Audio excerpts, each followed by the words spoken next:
sou visitante da Universidade Estadual da Paraíba, né? Eu era professor da Unicamp até 2010, sou feliz aposentado, né?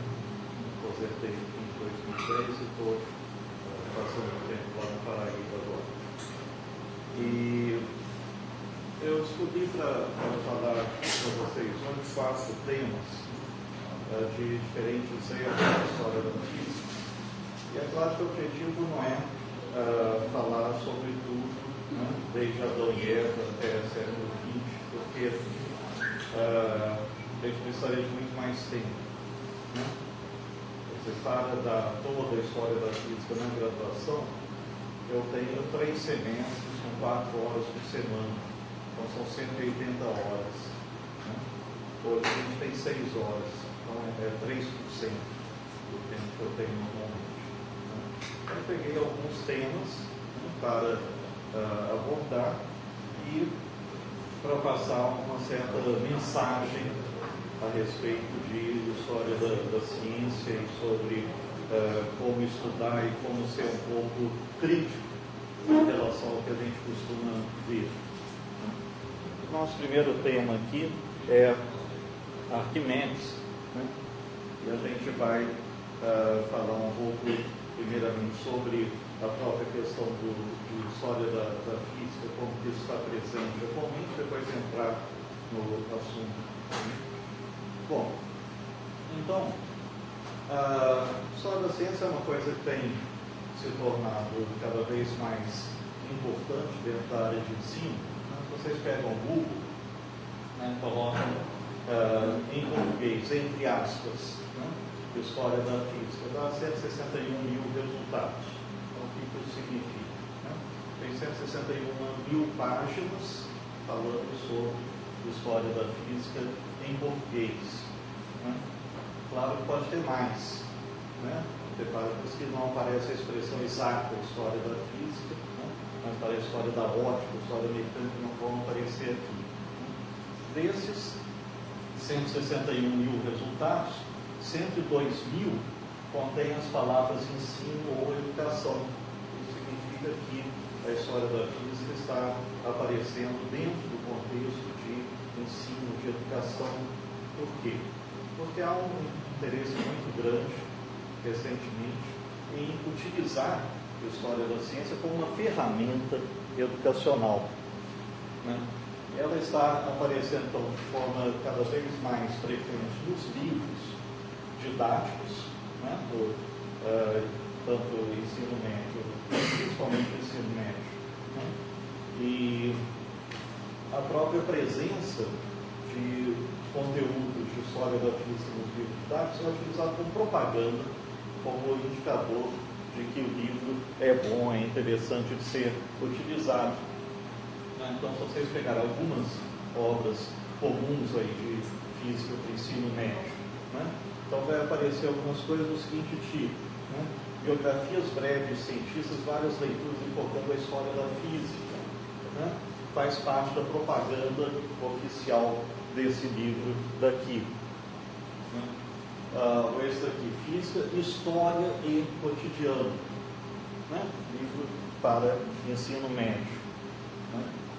A abordagem teórica é feita a partir de uma situação cotidiana para estimular o leitor ao estudo dos fenômenos físicos relacionados ao tema, oferecendo seu desenvolvimento de modelos teóricos precisos, amparados por textos de história da física e de física aplicada. Né? Então, outra propaganda de livro enfatizando a parte de história da física. Esse outro aqui, né? Física Divertida. Né? O livro Física Divertida foi uma forma de transmitir a história da física e seus conceitos de maneira agradável e interessante, desmistificada, né?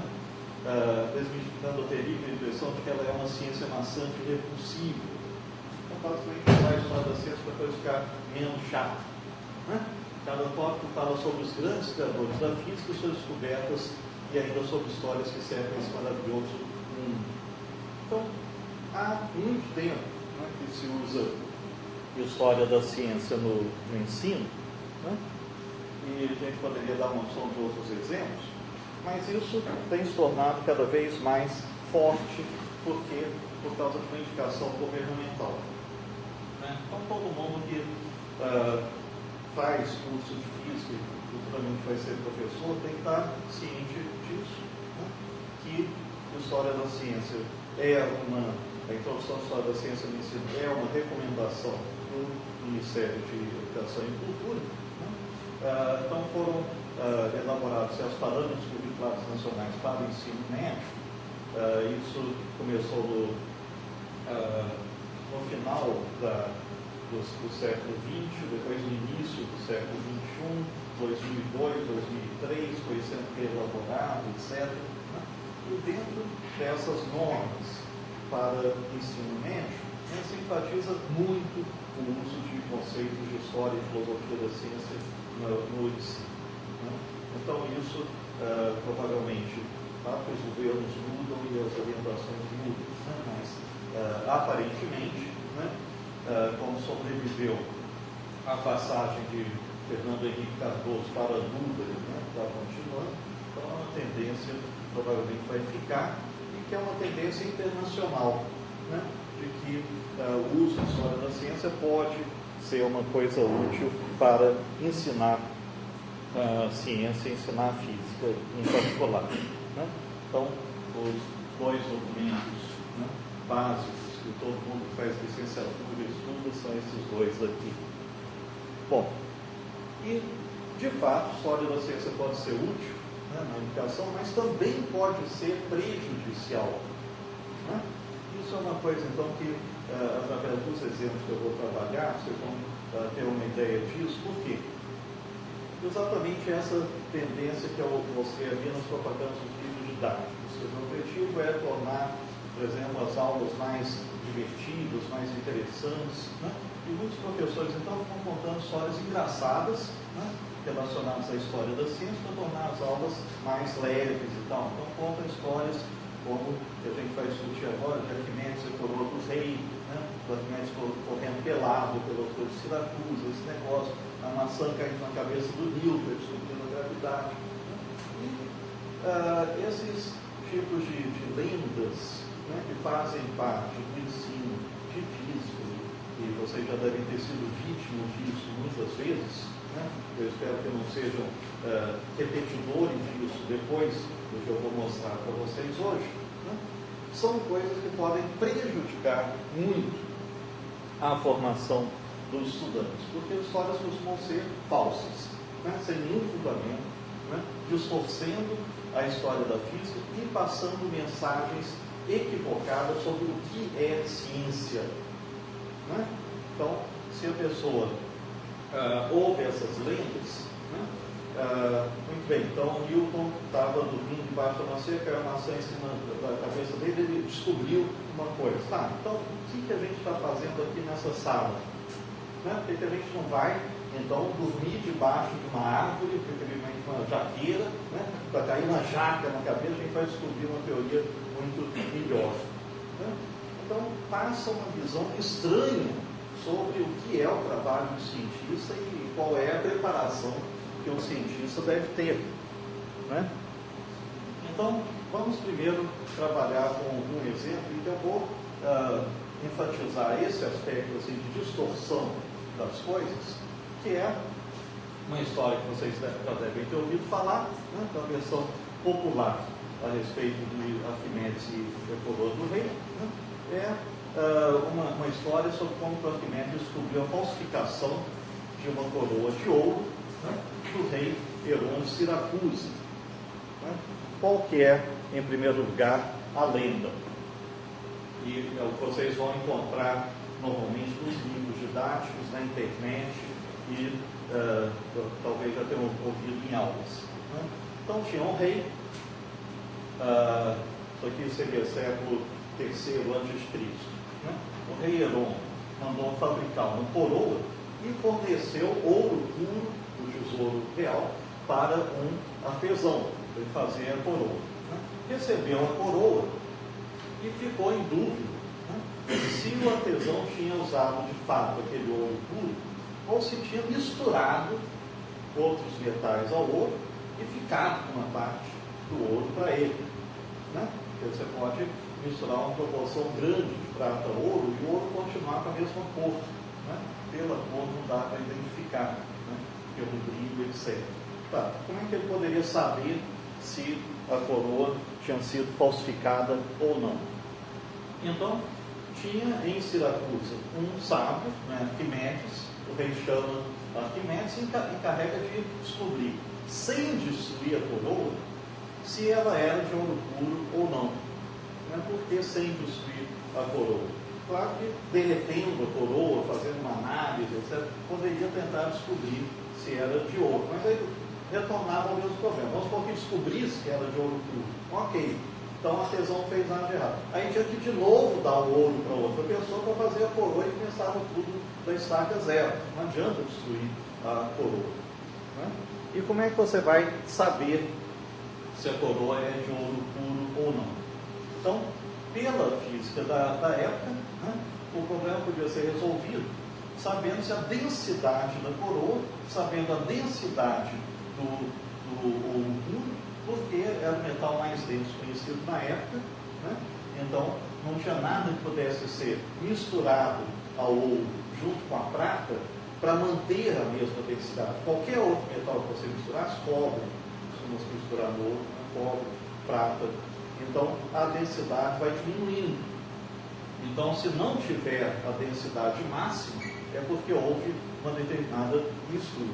Bom, como é que você acha a densidade? Era fácil pesar a coroa, quer dizer, peso é uma coisa, né, que se desenvolve desde a época dos egípcios, não se sabia pesar as coisas, mas era difícil saber o volume da coroa, porque a coroa não era uma esfera, não era um cilindro, não era um cubo, não tinha uma forma regular, era uma coisa toda irregular. A gente não sabe como era de fato a coroa, coloquei uma figurinha qualquer aqui, só para a gente perceber o problema.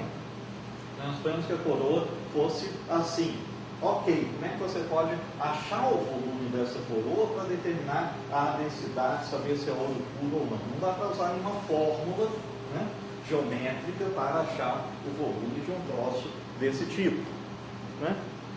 Então Arquimedes não sabia como solucionar o problema, e aí a lenda conta, né, que um dia estava tomando banho, né, e resolveu a dificuldade, né? Então não tinha chuveiro, então o detalhe aqui, né, seria numa banheira, ou numa tina, ou qualquer coisa assim, né, que ele estava tomando banho, e o Arquimedes notou que quando entrava na banheira, caía para fora dela uma quantidade de água igual ao volume do seu próprio corpo, né? E então ele imaginou, bom, então eu posso usar isso para determinar o volume de uma coisa, né? Assim como eu entro na banheira, cai água para fora, então eu posso mergulhar a coroa em um recipiente cheio de água, né? Medir quanta água caiu para fora e determinar o volume da coroa. Sabendo o volume, sabendo o peso, eu determino a densidade. Eu estou falando peso e não massa, porque não existia o conceito de massa. Tá? Então a densidade era uma densidade que a gente chama atualmente de peso específico, né? Peso dividido por volume, mas isso não faz diferença. Né? Bom, então isso aqui seria a lenda, né, do que ele descobriu, né, tomando banho, e então ele teria ficado muito feliz porque resolveu o problema, né, e saiu correndo pelas ruas de Siracusa até o palácio do rei, né, gritando Eureka, que significa descobrir. Né? E todo mundo gosta de contar essa história, todo mundo ri, né? Nossa, que legal, quero sair pelado pela rua. Né? Bom, e aí, então ele aplicou o método que havia inventado, né? Mergulhou a coroa em recipiente, mediu a água derramada e descobriu o volume da coroa, né? De acordo com a lenda. Né? A coroa derramou mais água do que um peso igual de ouro puro, portanto, a coroa tinha uma densidade menor do que o ouro puro, havia sido misturado outro metal, prata ou qualquer outra coisa, né? Normalmente se mistura prata ou cobre, ao ouro, né? E então o ourives tinha roubado uma parte do ouro. Bom, essa é a história que costuma ser contada, e essa versão da história tem muitos problemas. Né? Então, primeira coisa, né, a gente deve ter uma certa malícia quando a gente ouve essa história e perguntar, tá, mas será que isso funcionava? dá para fazer do que a história está contando? Será que eu posso medir precisamente o volume da coroa pelo volume de água derramada, fazendo esse tipo de teste que se supõe que o Arquimedes fez? E a resposta é não. Não dá para fazer isso, né? Por causa de um fenômeno que é a tensão superficial da água, né? Então, um recipiente cheio até a borda, ele pode não derramar água quando se coloca um objeto nele, né? Se vocês pegarem um copo em casa, né? Vai enchendo de água até em cima, né? O máximo que vocês puderem, né? Depois pega um monte de moedinhas, né? Coloca uma moeda de cada vez com cuidado, né? Uma vertical assim, né? A moeda cai, não derrama água nenhuma. Coloca outra moeda, não derrama nada. Vai colocando, em algum momento vai derramar um monte de água. É isso que acontece, né? E quando a água derrama, a quantidade derramada é muito irregular, né? Na verdade, então, esse método é fisicamente inviável, né? É um método que poderia funcionar na teoria, se não existisse a tensão superficial, mas a tensão superficial impede que isso acontece, né? Então você pode fazer esse experimento que eu disse com um copo, com uma panela, manter até a borda, vai colocando as moedinhas e tal, né? E se você testar, né, vai ver que às vezes derrama, às vezes não derrama. Quando você põe as moedas, precisa de muitas moedas, né? Não adianta você ter meia dúzia de moedas, não vão derramar água nenhuma, né? E quando derrama, pode ser uma quantidade muito maior, né? Então, por causa dessa curvatura da água, quando ela está até a ponta num recipiente, né? Então, a superfície da água em recipiente cheio fica em um nível superior ao das bordas, né? Então, se você aqui está enchendo isso daqui, quando que você para de encher? Quando derrama? Bom, se você for jogando água até derramar, o que acontece? Quando derramar, o que acontece é que isso aqui chegou ao limite e a água saiu e o nível baixa até aqui. E aí, quando você colocar outras coisas, o nível vai subindo até aquele máximo, né? Então, se for acrescentada água com conta-gotas, a água não cai inicialmente, né? Só quando a tensão superficial é esperada é que se derrama muita água de uma só vez. Isso impede, então, que esse método atribuído ao Arquimedes funcionasse, né? Poderia servir para uma medida grosseira de volume, né? Então, uma coisa é, você tem um recipiente assim desse tamanho, aqui você coloca um cubo, né, que vai derramar uma grande quantidade de água. Vai dar mais ou menos, mas uma coroa justamente não é isso. Ela é uma coisa, né, grande para se adaptar à cabeça, fininha, né? Então o volume dela é pequeno e tem que estar num recipiente grande. Então não vai produzir o efeito esperado, né? Então, com um pouco de bom senso, a gente vê que tem alguma coisa de errado na história. Primeiro, do seu ponto de vista físico, né? E além disso, essa versão popular da história transmite uma visão inadequada do que é a ciência, né? Passa essa visão de que os cientistas são pessoas malucas, né, que derramam água da banheira e saem correndo nuas pela rua, né? Bom, por que alguém vai encher a banheira até a borda na hora de tomar banho? Não precisa ter um pouco de bom senso quando a gente ouve essas histórias, né? Alguém vai encher uma banheira até em cima, né? Pode dizer, bom, não sei, porque a gente só toma banho no dia. Ok, mas você dá banho em bebês usando uma banheira. Vocês conseguem imaginar alguma mãe, né, enchendo a banheirinha do bebê até a borda, e aí colocando o bebê, cai aquela água toda? Não. Né? Será que então, nessa época, era todo mundo estúpido, né, e gostava de molhar o banheiro inteiro? Né? Pensa um pouco, né? Pensa um pouco, tem uma coisa de errado nisso daí, né?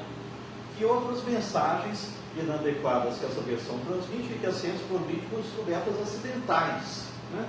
Se o Arquimedes não gostasse de tomar banho, ele nunca descobriria a solução do problema da coroa. Né? Então, por acidente, né, por acaso, né, ele gostava de tomar banho e aí acontece o estudo. Né? E também a mensagem de que a ciência é feita através de uma série de inspirações ou ideias brilhantes que os grandes cientistas têm. Então, puf, né, surge a ideia e resolveu tudo. Né? E isso aqui não é verdade. Quer dizer, a ciência não é uma coisa que vai se desenvolvendo por acaso, né? E nem as grandes descobertas científicas não são feitas em um estalo que dá na cabeça da pessoa, acende uma lâmpada, né, na cabeça dele, e aí ele descobriu tudo. Não, depende de esforço, e são coisas lentas. Né? Bom, então, tem alguns problemas que estão nessa história do Arquimedes. A gente pode se perguntar, bom, mas tem ou não alguma base essa história? Né? Ela é repetida por muitos livros, né? Ela é contada por muitos professores, então a gente costuma levar a sério o que está nos livros didáticos. Né? Cuidado, né? Nem tudo que está nos livros didáticos é correto, nem tudo que os professores dizem é correto. Né? E se vocês forem atrás de fontes históricas, vocês podem até descobrir que não, isso deve estar certo, porque foi relatada essa história do Arquimedes, desse jeito que eu contei, por Vitrúvios, um escritor do século I depois de Cristo. Então não é uma invenção moderna, é uma coisa que já é contada há 2000 anos. Então, quer dizer, agora eu, por exemplo, isso tudo é bobagem, tá, mas tem uma obra, né, muito antiga que fala que aconteceu isso. Né? Então, é ou não é? Então, na verdade, a história é falsa.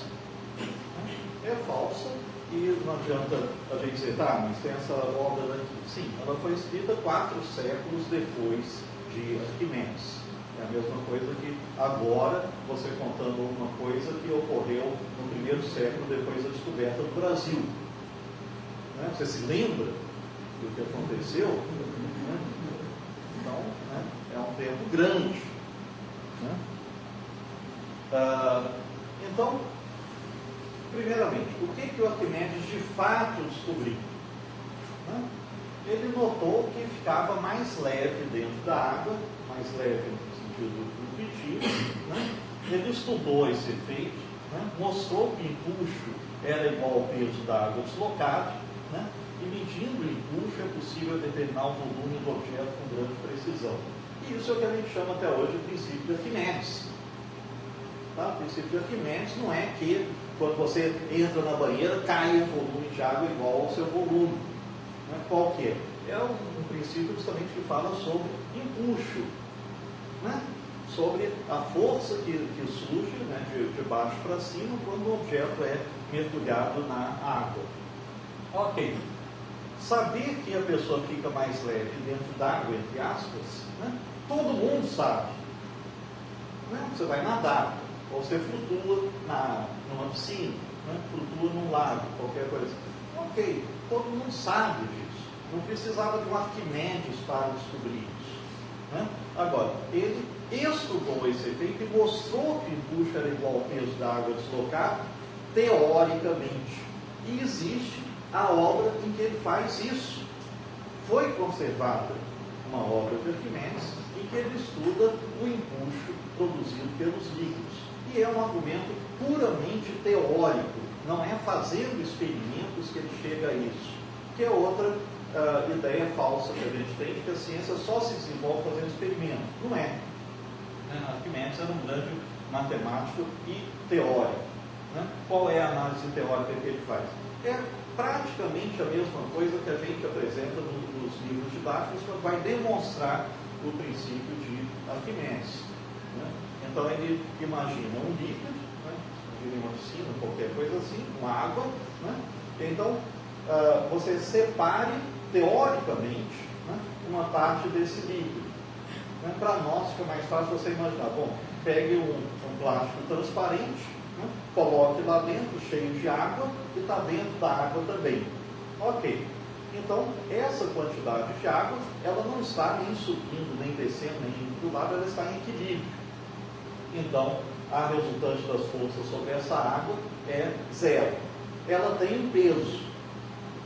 Se ela não está descendo, é porque tem uma outra força para cima, exatamente igual ao peso, que está equilibrando isso, que é o empuxo. Né? Então, para uma certa quantidade de água, o peso é igual ao empuxo. E agora, se você substituísse essa água por uma coisa exatamente do mesmo tamanho, de madeira, será que o empuxo mudaria ou não? A água não sabe o que tem lá dentro. Né? Então, se a água aqui em volta está empurrando para cima com determinada força, você substituir por madeira ou por ferro, a força para cima continua exatamente a mesma, mas o peso é diferente. Né? Então, o empuxo continua o mesmo, com madeira vai flutuar, se for ferro vai afundar.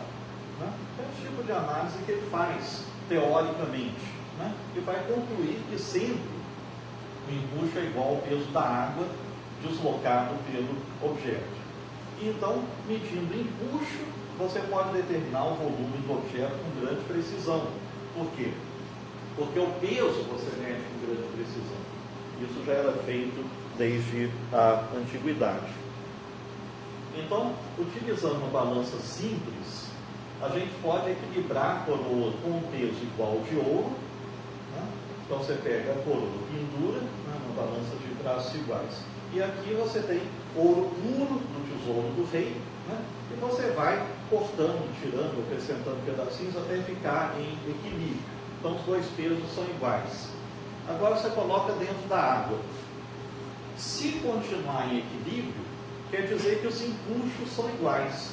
Se desequilibrar, como nessa figura daqui, quer dizer que agora a força resultante aqui é maior do que essa, então esse empuxo daqui foi maior do que esse. Então esse volume é maior do que aquele ali. Né? E aí você pode colocar pezinhos aqui fora até equilibrar, determinar com precisão a diferença de densidade dos dois objetos. Né? Isso dá para fazer com uma precisão muito grande. Então, medindo, né, o efeito que ocorre de variação de peso efetivo, quando você mergulha um objeto na água, você pode determinar o volume e a densidade. Né? E existem autores que até apresentam, se vocês procurarem um pouco na internet, às vezes vai ter a ideia correta, figuras que estragam tudo. Né? Essa figura, por exemplo, tem um problema gráfico. Né? Vocês pensem um pouco o que tem de errado aqui nesse tipo de experimento. Né? Ninguém conseguiria fazer o experimento usando uma balança de mola, né, com precisão. Bom, então a solução que o Arquimedes encontra para o problema da coroa, né, não foi uma descoberta ao acaso e isolada, né, não dependeu de derramar água da banheira, né, dependeu, em primeiro lugar, de conhecimentos que todo mundo tinha. Né? Quando você entra numa piscina, num lago, na água, né? Aparentemente seu peso diminui. Né?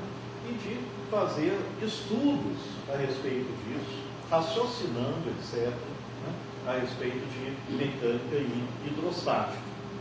E o que tornou Arquimedes famoso e respeitado foi uma obra vasta, inteligente, né?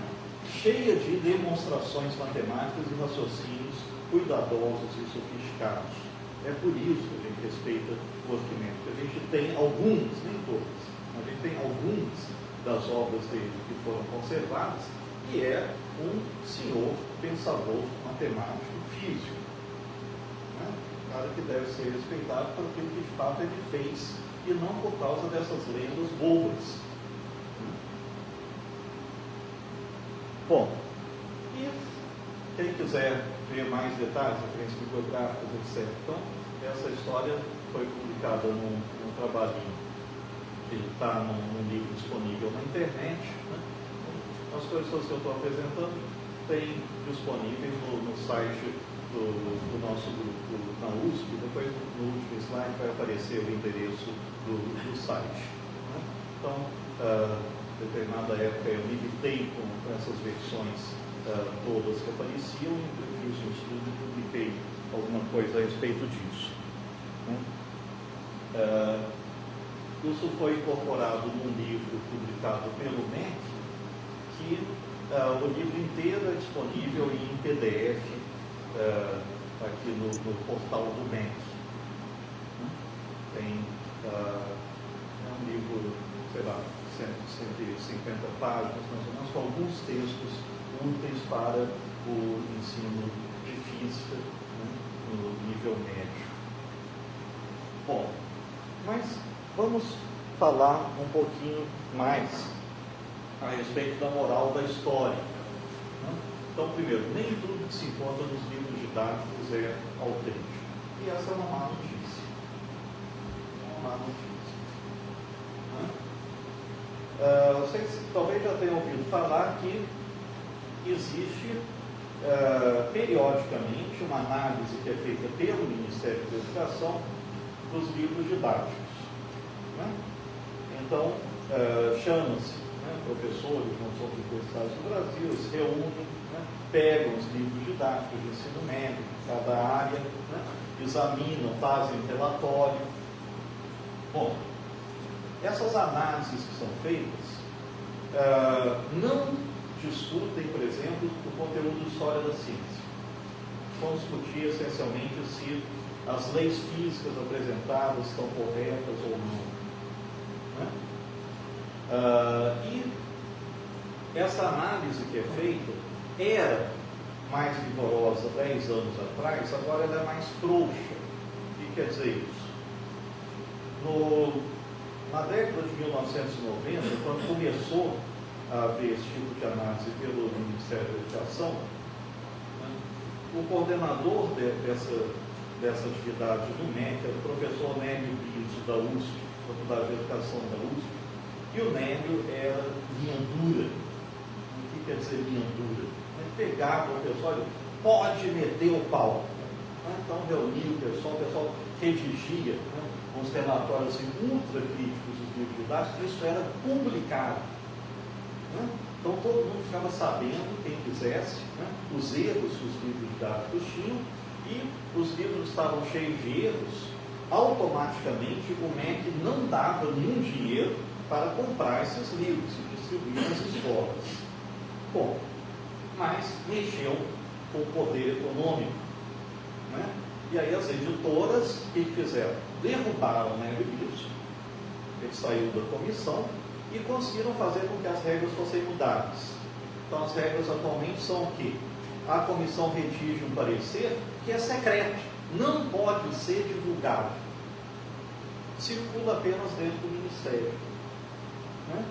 E o resultado do parecer não pode proibir o MEC de comprar e dar dinheiro para os livros que têm erros.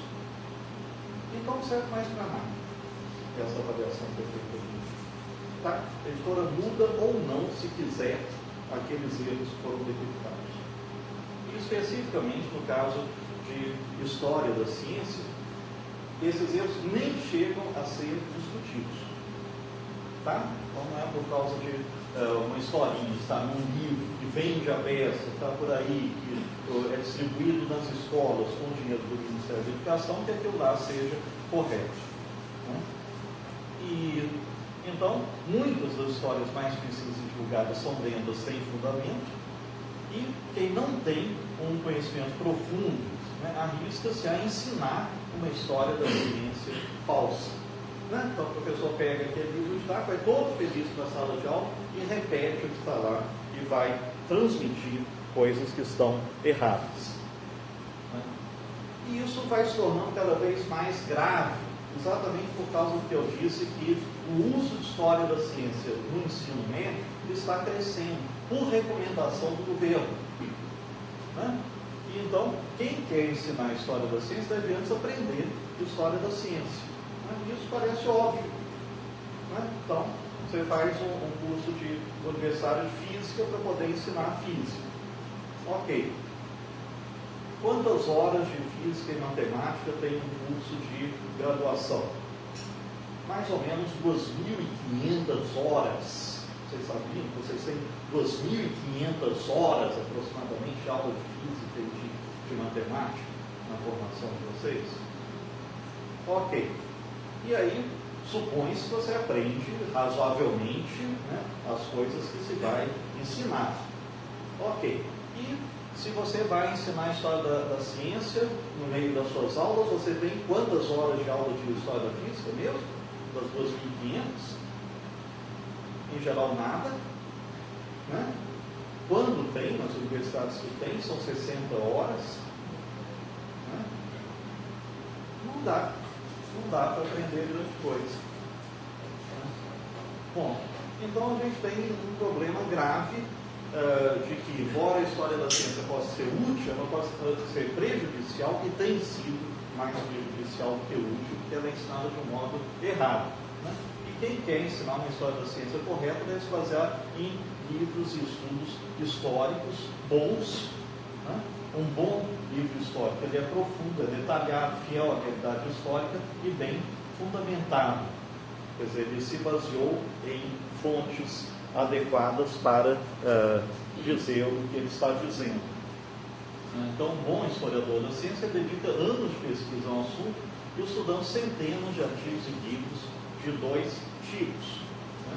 Uma coisa que a gente chama de fontes secundárias, o que os outros historiadores já escreveram sobre o assunto. E o historiador não quer dizer, né, o livro didático. Né? O historiador é uma pessoa que pesquisou detalhadamente o assunto. Então, essas são as fontes secundárias, e as fontes primárias são as obras originais dos cientistas, preferivelmente no idioma em que eles escreveram isso. Né? Então, se você quer falar alguma coisa sobre Newton, tudo bem. Então, você vai ter que ler, em primeiro lugar, muita coisa que historiadores já estudaram a respeito de Newton. Não tudo. Por quê? Existem mais de 4.000 livros publicados a respeito de Newton. Você não vai ler 4.000 livros. Né? Mas você lê uma seleção interessante de pessoas respeitadas internacionalmente que se dedicaram durante anos ao estudo de Newton. E você lê alguma coisa das obras de Newton, preferivelmente em latim, que é o idioma em que ele escreveu as obras dele. Aí você pode ter alguma segurança, né, que você está sabendo do que você fala.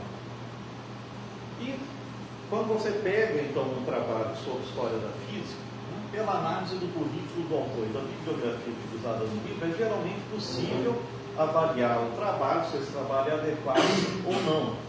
Então, quem é esse autor? Bom, se vocês pegarem a maior parte dos livros sobre história da ciência que circulam por aí, tem às vezes coleções vendidas em banca de jornal, gênios da ciência, esse negócio todo, né? Escrito por fulano. Bom, se informe sobre quem que é esse fulano. Quase sempre vai ser um jornalista. Quase sempre, não só no Brasil, mas no mundo todo. Por quê? Porque o jornalista tem o treino de escrever bem, de captar a atenção do leitor, de estimular a leitura. Né? E às vezes um pesquisador não sabe escrever de um modo interessante. Né? Tá, e esse jornalista é também um pesquisador? Não. Ele pegou informação de qualquer lugar e pôs lá. Ele não está muito preocupado com as fontes que ele utilizou. Né? Então, tem que ver qual é o currículo do autor, a bibliografia utilizada no livro. A maior parte dos livros populares sobre história da ciência nem diz de onde as informações foram tiradas. Né? Então, deve-se dar preferência ao historiador da ciência com grande experiência de pesquisa, né? E uma vasta bibliografia com obras primárias e secundárias, né? Naquele sentido que eu coloquei, tanto obras originais dos pesquisadores, dos cientistas que estão sendo descritos, como estudos, né, históricos feitos por outros historiadores. Então tem alguns critérios para você tentar descobrir se o que você está lendo é uma porcaria ou não. Né? Infelizmente, nem os professores, nem os alunos param para pensar muito sobre essas coisas.